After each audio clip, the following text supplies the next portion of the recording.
Hakel. The mitzvah of Hakel is when the king sits in the Azara, in the large courtyard of the Beis HaMikdash, the big room when you walk in, and there's tens of thousands, if not more, Jews witnessing, watching him read from the Torah, learn from the Torah certain segments, certain parts. And it's the pasuk tells us, Hakel esa'am, gather in the nation. This happens at the end of each Shemitah of every 7 years. Es ha'anoshim, the men. Es ha'anoshim, the women. Ves ha'taf, and the children. Why are the men coming? To learn Torah. Why are the women coming? To hear. Why are the children coming? Well, let's see. What age children? If they're above the age of chinuch, where they've reached the age where they could understand a little bit what's going on, and we start training them to perform the mitzvah themselves, so then they're obligated because of chinuch. The same way we put on our children, we perform mitzvahs and tell them not to do certain averos to train them for when they get older. So according to many, according to most, it's referring to under the age of chinuch, small little children, 2, 3, 4 years old. And Rashi brings the Gemara Chagiga that tells us the reason why parents bring their children is kedei lavi schar l'meviyayim, to get schar, to give reward to those who brought them.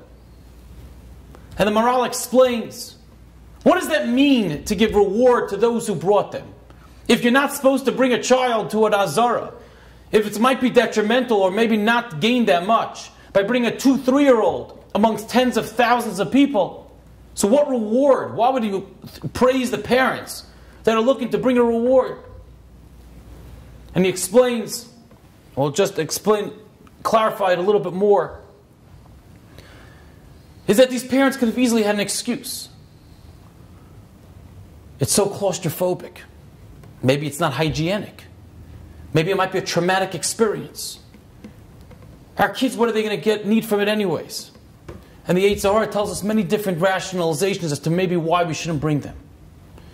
But if a parent's overwhelming desire is, I want my child exposed to something positive, to something holy, to witnessing such an event, even if they can't fully fathom what it is, then that shows what type of parent they are. The parents should bring their little children there to explain, to show what type of parent they are. The mother of Rabbi Yochanan, when she had him, Rabbi Yochanan was the Gadol Hadar. But when he was first born, she placed him in a crib inside the Beis Medrash. I don't know how much the child gains from being in such an environment. But the Gemara says, Ashrei Eladate, praiseworthy is the one who gave birth to him. Why is praiseworthy to the mother? Praiseworthy to Rabbi Yochanan. He was involved in a Beis Medrash from his infant. He was already sitting and lying in a Beis Medrash. He should be praised. But Ashrei Eladate tells us, what type of parent are you? That was a mother's idea. Her understanding, her aspirations, her goal. I want my child to have more holiness. I want my child to be exposed to more positivity, to more spirituality. I'm going to place him in the Beis Medrash. Whether that's a proper idea for any of us, speak to your local Orthodox rabbi, or to your teacher, or your mentor. But in regard to what type of parent you are, that's the praiseworthy. That's the ashrei. Many a times we go through life, there's a lot of decisions we make in regard to the chinuch, the education of our children. We have to ask ourselves this question. There's a lot of sacrifice involved. Are we sacrificing our children for our stature, for our enhancing our life? Or are we going to sacrifice ourselves for the benefit of our children? The Gemara says, Ashrei Yoladatai. Praiseworthy is the one who gave birth to him when you give of yourselves for your children. And the parents who brought their children to Hakel, it's because they gave of themselves, they inconvenienced themselves, they went out of their comfort zones for the sake of their children.